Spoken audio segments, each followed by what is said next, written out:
It's not our decision to make. No. Nightingale walked past Rook, stopping inches away from Suri. She wasn't afraid, not of the fallen Melody lying in a pool of blood, and not of Rook's Esper.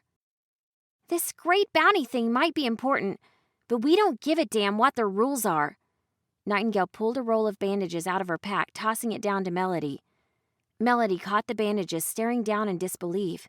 A second later, and she hurried to work, binding her wounds as best she could, staunching the blood with tight wraps.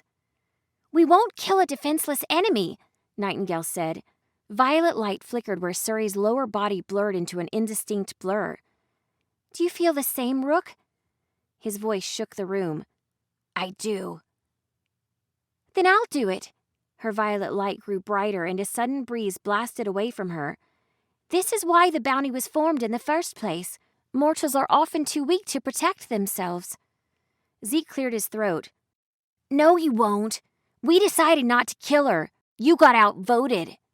Suri's light flickered, her whole body growing suddenly transparent. There was pain in her eyes as she looked up at Rook, along with frustration. She spun in the air with impossible speed, glowering down at Melody. You best keep your silence, intruder. Suri hovered just a few inches away from Melody. I know enough to damn you.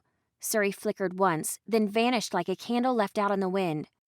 The Esper gave you good advice. Again the voice came as it had on the streets of Romstead. At least Nightingale didn't feel anything tugging at her body this time. It was only a voice urging her. A living oblivion can mean our deaths and the death of your friend. If it reveals our presence, the bounty will not care that you were taken against your will. It will scour you for the sin of bad luck. Melody jerked sideways, suddenly looking directly at Nightingale. The rider lies to you, girl. My words could bring your death. But what of me? The great bounty could take no words from me without also strangling their canary. She laughed, and again the sound grated on Nightingale's ears. A trifecta of impossible lawbreakers we have here. Each host to each intruder is vulnerable to judgment as the others. Nightingale had to think for a moment about what Melody had said before speaking. You're saying you wouldn't turn us in? Because they'd kill you too? Melody lurched to her feet, swaying unsteadily. Not even Malik will hear me sing again, she said. My debt is paid. The Black Hand can find a new bird. Get out of her way, Nightingale called.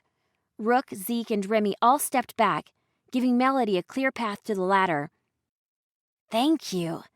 Melody met Nightingale's eyes one last time, and again her voice sounded familiar. Look deeper. Malik only wanted me to guard what was worth guarding. She gestured into the gloom, at the faint outline of an open passage against the stone. By the time Nightingale looked back, she was already gone. You think we should? Zeke asked, cleaning his weapon along the side of a rolled bundle of cloth. Might be a trap. Nightingale sighed. We don't really have a choice. If we don't, I might end up like her.